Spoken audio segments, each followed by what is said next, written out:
Alrighty, look what I got here. Atherton. I've been waiting for 6 months for this thing.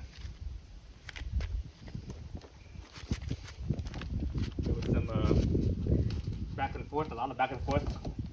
You know, had a lot of questions, this and that, and whatever.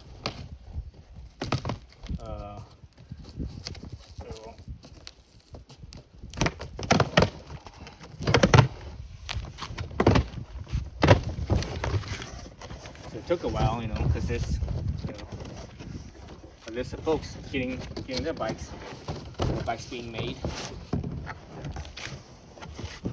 And you know, this bike here,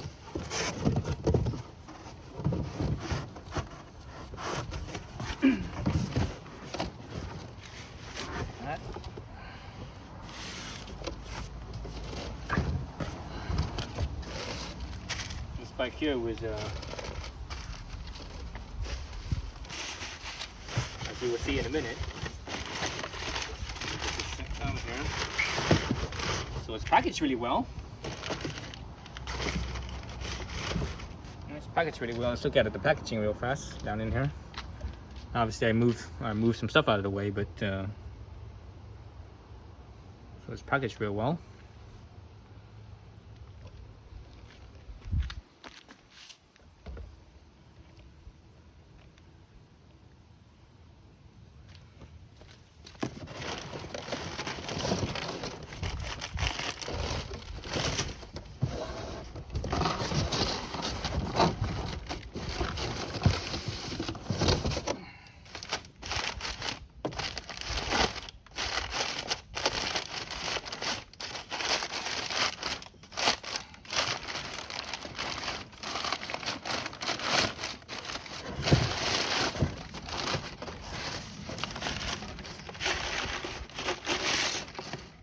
I like the fact that they're using all paper. There's no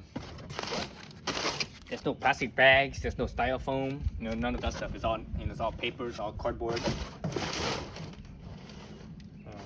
Yeah, everything's paper and cardboard. And this is paper as well. So yeah, so everything's paper and cardboard. I like that. Even here, even this little toilet roll thingamabob here. It's all cardboard. Nice, very nice.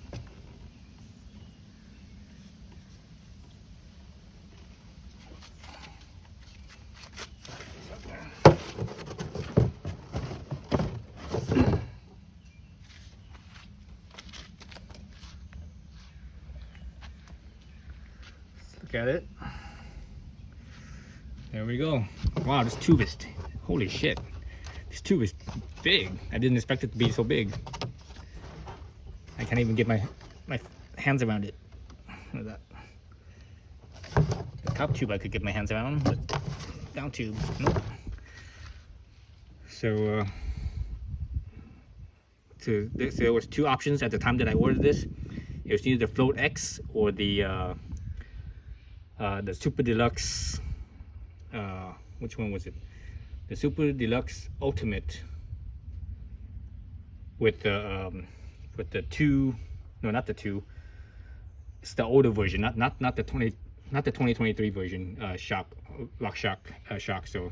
So instead of that, I wanted the Float X instead. You know, I have the Float X on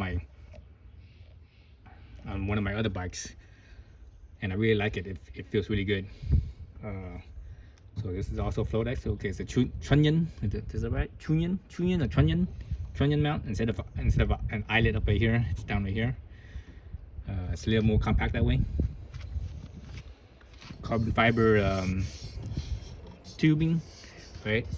With the titanium lugs. This one came with a headset. They threw in a headset for me. I can't remember what brand it was, but they threw in a headset. And this is nice. So this is supposed to be the raw color. There's two choices. There's a raw and a black. This is the raw color. You actually see the, you know, the carbon fiber. But it's, you know, it's a darker carbon fiber. It's not the typical carbon fiber weave that you usually see with like But with most carbon fiber, this is a little bit different. I forgot what they called this, but anyways, it's very high-end stuff. Very high-end stuff. It's like there's different grades of carbon fiber. A lot of people don't know that. They just think carbon fiber is carbon fiber, but there's like a bunch of different grades. The really high-end stuff is like the aerospace grade stuff, and that's what this stuff is. This is the aerospace stuff. And it's nice. So this is the DW link, DW6. I'm not sure why they call it 6. If it's the 6th itinerary of the Dave Wiggle, because he has a bunch of different suspension design that he made. So I'm not sure if this is the 6th version of it, or if this is a 6th pivot point. Let's count the pivot points. So it actually has a horse link. So there's a horse link. So let's go clockwise. Horse link. That's 1, 2, 3. So the shock link, the shock mount is not considered a pivot point. So 1, 2, 3, 4, 5, and 6. So you're like, wait a minute, this is kind of complex right here, right? Actually, you know what? I'm not sure if this is a pivot point or not. Let's see. Yeah, it is a pivot point. So you can actually see right in there. So it's a pivot point. So yeah, so 6 pivot points. So maybe that's what the 6 means. I'm still not exactly sure what that means. So if you do know, leave in the comments and let me know, and confirm it, if it means 6 pivot points, or it means the 6th version, or the 6th itinerary of the Dave Wiggle suspension design. So this is a 3D printed titanium. Right? It looks nice inside too. I'm looking inside. It looks really nice inside. It looks like it's cast almost, but it's better because the thing with cast is that the problem with cast is that the thickness, the wall thickness that you go along the casting, it's not as controlled. So with the 3D printer, it's a lot more controlled. So the wall thickness isn't that thick compared to casting. But when you look inside it, especially right in here, this angle here, and it looks like it was cast, but obviously this is not cast. You can't cast this piece of here, this bottom bracket piece of here. You can't cast this. This is too complicated of a shape. Casting does not work. Same thing with this piece here too. Casting does not work with that. That's too complicated of a shape. So this is let me see. Oh, they actually have the size right here. This is a size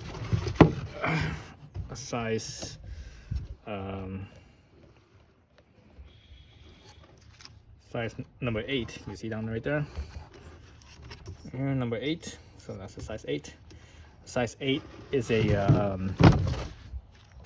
size 8 is a 460 reach. So from the bottom bracket, right, a perpendicular line that you go perpendicular. Once the bike is positioned with the wheels on and everything hooked up, center of the bottom bracket in a perpendicular line, parallel to the center of, I think, the top of the stereo tube, center of that. So that distance, that's the reach. So size 8 is a 460 reach. I can't remember if it's a 460 short or 460 regular. Shoot, I don't remember now. I think it's a 460 short. Short meaning this distance is a little bit shorter. Because when I'm 5'6", 5'7" on a good day with a 30-inch inseam.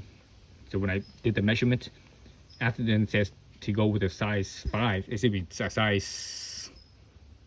See, this is we're getting size 8.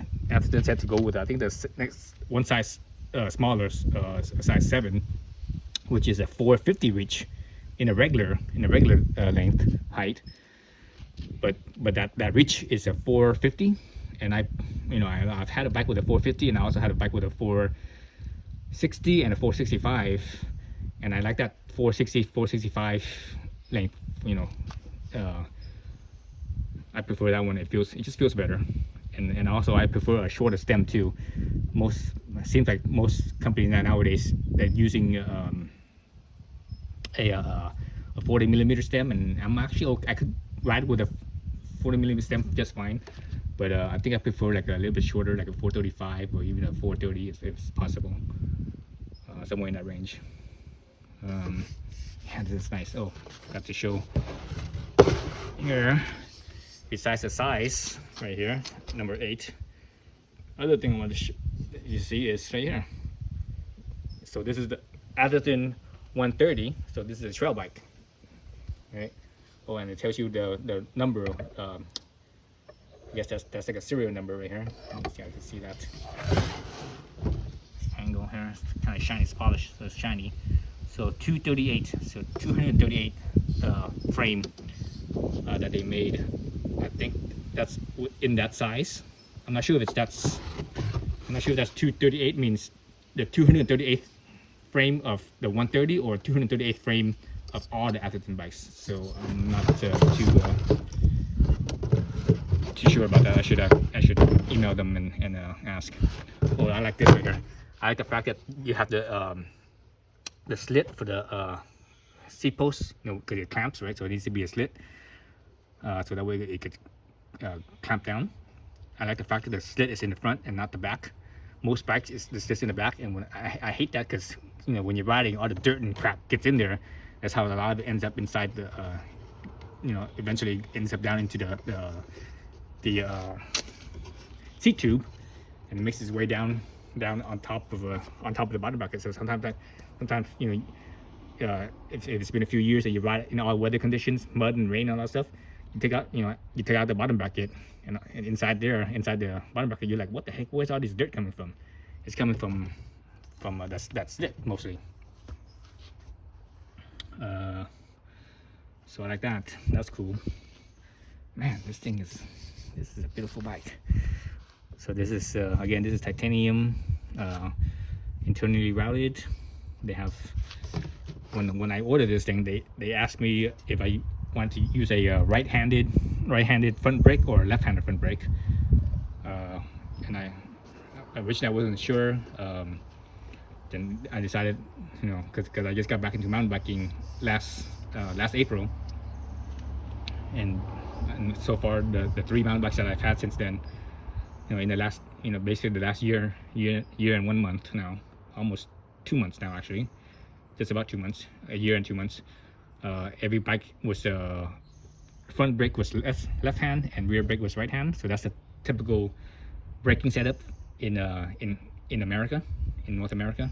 I'm not sure how it is in Europe, if they do it the other way or not. I think in the UK they make it so that way the front brake is on the right hand and the rear brake is on the left hand. So that's basically it. Like a motorcycle. Motorcycle is front brake on the right hand. And since I ride motorcycles and I'm so used to that, even though I've been riding, I got back into riding, back into mountain biking for 14 months now. I still haven't gotten used to the front brake being on the left hand. I mean, I still have to kind of think about it. It's not completely natural yet, because again, I've been riding motorcycles for several decades. I'm so used to the front brake on my right hand. But the funny thing with that is that before I got into motorcycles, I was a mountain biker, and I was perfectly fine with the front brake on the left hand back then. Again, I had a 15-year hiatus on mountain biking, so 15 years is a long time. So but back then, when I was mountain biking, then I got into motorcycling, it was completely natural for me to use the front brake on either my right hand or my left hand. But because of that 15-year hiatus, this past 14 months, I haven't been able to fully get back into the natural, into the front brake with my left hand. And I still feel like sometimes I just when I start squeezing the brakes, I'm like squeezing both hands, the fingers on both hands, just because I kind of forget which side's which. So anyway, so they asked me about that. Then so it took me a week or so to think about it, and riding around my other bikes, and I decided, okay, I'm gonna go with a right hand front brake instead of a left hand. So I think they told me So they're like, okay, so they do that. But I think more recently they had told me that they have changed that, and they made it so that way you could go right hand or left hand front brake. So there's there's 2 holes on this side and 1 hole on that side. Let's see, does that make sense? Let's see, because your shifter is on the right hand side, so that cable would come to the left. So that's 1 hole.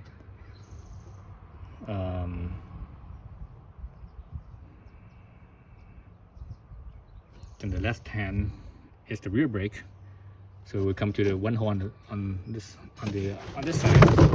So this side has 1 hole, right? So this side has 1 hole.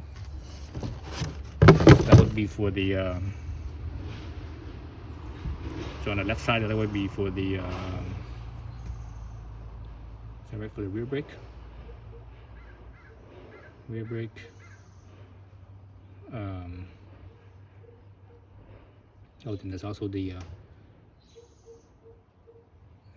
seat post. The seat post. So rear brake, seat post, and shifter. So front, actually no, the front. This is not the front brake. The front brakes it doesn't go through here, right? So rear shifter. No, excuse me. Rear brake. That's weird. It should have been 2 holes on the other side. Is that right? But anyways, let's look at the rest of this thing. Look at this side, the linkages. You see, actually, when they pushed in the bearings, you actually see there's a little bit of a lube that they use, and you can actually see that sort of the stain right here. That's the lubricant. That's the oil, or possibly maybe even grease. I'm not sure they use grease or oil when they push in the bearings, but you can see the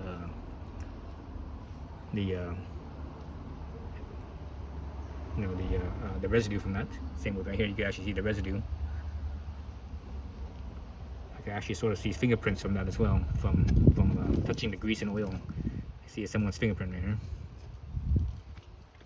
and all right here too. You can see actually see sort of fingerprints almost. See those spots, dark spots. Let's see.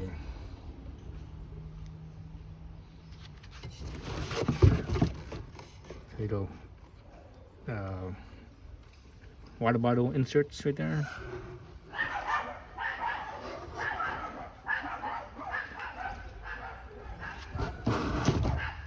I can even show you the chainstay length. This chainstay length is 433. You can see right there it says 433. Hopefully you guys can see that. It says 433 right there. So that's the chainstay length. So that's pretty typical.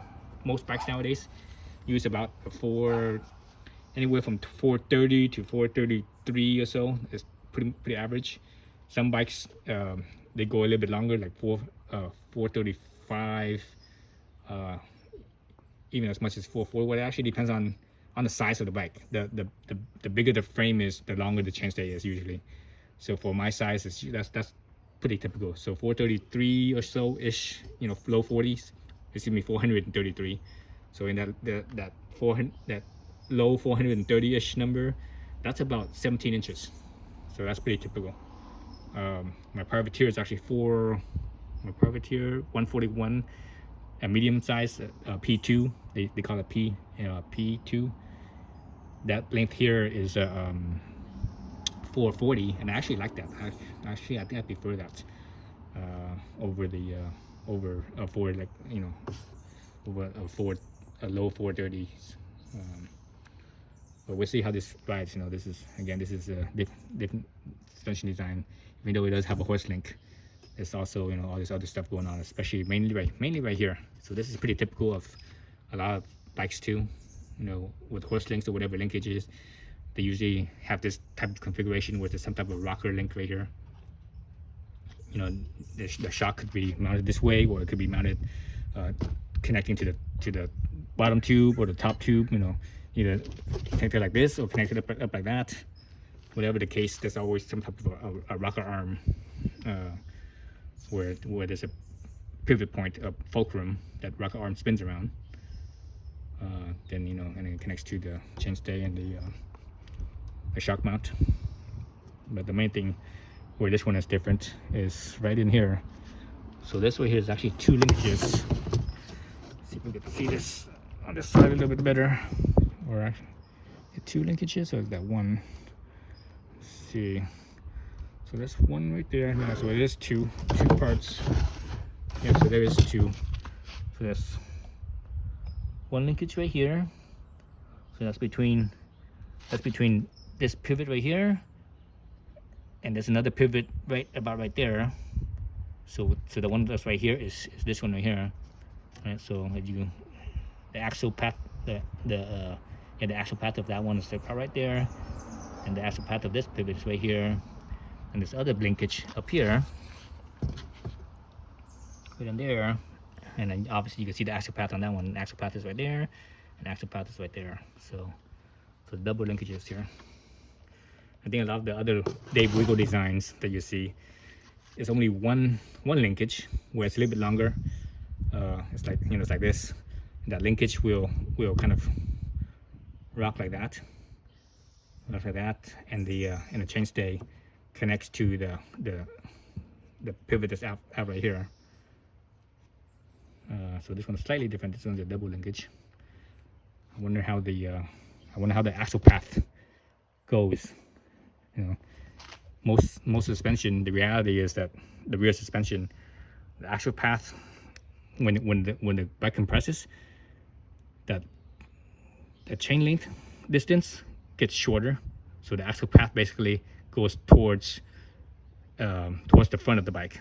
So it shortens. Ideally, it's better if it went away from the it goes towards the back, away from the bike, just like the fork, right? So the fork has that angle where it goes, because when you're you're going along here and you hit a bump or whatever, the axle path is pushing, that bump, the rock or whatever, is pushing the fork that way. You don't want it to be like this and pushing the fork that way. It's like that's kind of weird, kind of awkward. So with suspension design, when it's like, the more it is like this, the more funky it feels. The more that direction or even straighter, it feels a little better. So I wonder what this axle path is. I was looking into that before I ordered this. Couldn't quite get an idea of it, but looking at Dave Wiggle's other suspension design, it seems to be relatively straight, or more straight, or than it is going inwards. Probably the worst one that goes inwards, I would say, is probably a single pivot. I think, especially the low mount single pivot. The high mount single pivot actually sort of goes away, depending on the rotation of the arc. But anyways, yeah. So other cool thing with this frame, actually you only see it on the brake mount. Let's flip this around so you can see the brake mount on this side here. The brake mount right here. This is I think this is set as a 180 post mount. The cool thing about this is that instead of having the threads on the frame itself, where you could strip, where if you strip the threads, just kind of screwed. This one, they actually have the insert, so that way when you screw the brakes on, it goes into the insert, and that way if you strip, you can always replace this, and you don't have a damaged frame. You don't have to worry about the frame. So that's cool right there. That's a very smart design. But it does cost more money to do this, right? So, but Atherton is premium, top of the line stuff. Speaking of which, cost-wise, if you look at the cost of this, it's not much different from a Santa Cruz or a Yeti. The cost of this bike, this frame, compared to equivalent Yeti or Santa Cruz, like a Yeti, or I don't know, like a Yeti SB140. Look at the new Yeti SB140 or Santa Cruz. I don't even know what Santa Cruz equivalent to this. Because this is the 130 travel. So whatever travel with Santa Cruz, they're about the same price. They're all those, all 3 bikes, and you could throw other brands in there as well. But just to give you an example of like a Yeti and a Santa Cruz and an Atherton, the price wise is all within like about a couple $100 for the frame. So that's like nothing, you know. A couple $100, who cares? That's no big deal. Just considering the overall price of the whole bike, that's a small percentage. So it's like, no big deal. And I think this is just nicer than a carbon frame. I'm not a big fan of a full carbon frame. I just don't like them. So I like this lug design, and I especially like the round down tube and the round top tube. So this is definitely round. See, yeah, so I don't feel any ovalization at all. This is the top right here. That also feels round. I don't feel any ovalization. This one is kind of hard to feel because of the little frame guard here. This is plastic, so that's nice. The chain guard here is rubber. Yeah, it's rubber. It's like a thick rubber. Looks like a millimeter and a half thick rubber. So yeah, so I'm a fan of round tubing, but the chain stay and the seat stay is not round. It's kind of like a bladed oval. Bladed oval meaning that it's where the narrow part of the oval here, or the tighter radius here of the oval, it's more it feels kind of angular almost. It feels almost kind of angular, but it's not angular. It's not an angle, it's a radius, but it's a very tight radius. It's a much tighter radius than up right here. This is a very large radius. So I would call that a bladed oval. Round T tubing, obviously. Also down here, this is round. Man, this is a sweet ass bike. So again, I forgot what headset this was. So they threw this in for me. I was asking about them, or I was asking blah blah blah this and that, and they like, oh, we could throw in a headset for you. So I'm like, okay, that's cool. So that's that. I actually also ordered a couple other extra stuff. Let's see what else they got in this box.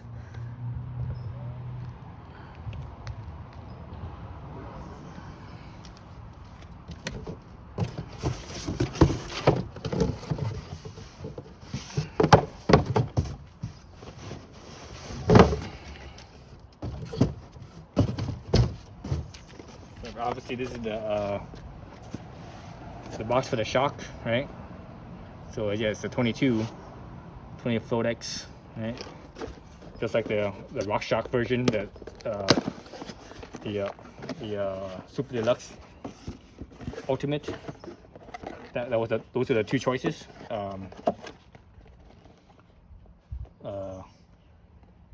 That was also a 22. I wanted the 23 one, but they already ordered all the shocks and stuff beforehand. So before the 23 stuff came out. So I also got an extra set of bearings for the frame, bearings for every single pivot basically. The cool thing is that all the bearings that they use on this frame, every single bearing that they have on this frame, it doesn't matter if it's whatever pivot, shock, whatever, all the bearings, they're all standard size bearings. So there's no specialty garbage that you find with some companies. Some companies they do like a non-standard size bearings, and it's like, what the hell, it's like so hard to find, where this thing is it's easy to find. Or other thing is that all the hardware, the bolt, like this is the bolt right here and that's the bolt right there, it's also all titanium. So down here it's all titanium in here. I'm not sure if the insert here is titanium or not on the brake. So yeah, I wonder if they put I think they did, but I should take one apart and just double check if they put it in anti-seize instead versus just grease. Right, so yeah, so that's all the bearings. I got extra derailleur hanger. The derailleur hanger they're using is a UDH, the SRAM UDH, universal derailleur hanger. So it's future proof basically. So I could use a Shimano or a SRAM derailleur, or I could take this off and use the new SRAM transmission derailleur. So that's cool. Let's see. Oh, FSA. That's what they gave me. So they gave me they hooked me up with the FSA headset. So, oops, the plug sticker came off. How did that happen? Doesn't matter. I don't care about stickers. I'm not a fan of stickers. So, anyways, yeah. So that's what I ordered. Sweet. Okay. Man, I was waiting all week for this damn thing. This was supposed to get delivered. This was supposed to get delivered last Friday. The DHL, they gave me a text message email that said, oh, the delivery is coming between 3:30 and 5:30 in the afternoon, early evening. And I waited that time. Nope, no one came. Then around 8:30, they gave me another text. Go, oh, your package is coming late. We'll be there shortly. And they gave me a link to track the delivery truck or van. And I looked at it, and it said, oh, three more stops before me. And that never changed. Then all of a sudden 9 p.m. hit, and all of a sudden I saw the van going away from me, back to their distribution center. I was like, oh man, that's it. The guys, whoever the driver is, that's the shift. The shift is over. So and it was Memorial Weekend, right? Monday was Memorial Weekend, so nothing happened there. Then Tuesday, the bike was put on hold at 12:30 p.m. In the afternoon. They put the bike on hold. I'm like, what the heck's going on? Why did they put on hold? They should have delivered it on Tuesday. But anyway, today's Wednesday. It was still on hold all the way until about afternoon as well. Then they go, oh, we're getting it delivered. Then all of a sudden, and they gave me the same time slot, 3:30 to 5:30 delivery, but they ended up dropping it off at 2 o'clock, so an hour and a half early. But the problem with that was that I wasn't expecting it that early, so I wasn't here. So they just left the freaking box outside. I was like, what the hell? So this is a really expensive bike frame to just leave outside. The positive thing is that I got home around 2:30, so I was only sat out there for about half an hour. Actually, maybe even less than that. Actually, because when I was coming home, actually I saw the DHL truck or van going away from my place. So it was probably only out on the street for maybe 5 minutes. But anyways, yeah. So DHL kind of, they could have been better. Do better, DHL. And that's that's nothing to do with Atherton. Atherton, it's beyond their control, right? So on their part, they did. I think they did good. The only thing was their date. It was 6 months. Because when I first ordered this, they told me probably gonna be around early April or so. But now it's what, today's the 31st, I believe, of May. So they're basically almost 2 months behind, but it's okay. I got my bike and it looks good. Looks really good. I'm excited. Okay, I think I you can yak long enough. Hopefully y'all are excited for me. So the next video of this bike is gonna be the build up of it. I'm not sure if I'm gonna do a time lapse or not, but I'm probably gonna do a time lapse, because that way it'd be quicker for me. Because anytime you have the camera in your way, it literally takes 3 times longer to do anything with the camera. Even though all I do is just, I don't do much with the camera like other folks. But it literally does take 3 times longer. All right, thanks for watching. See you next time.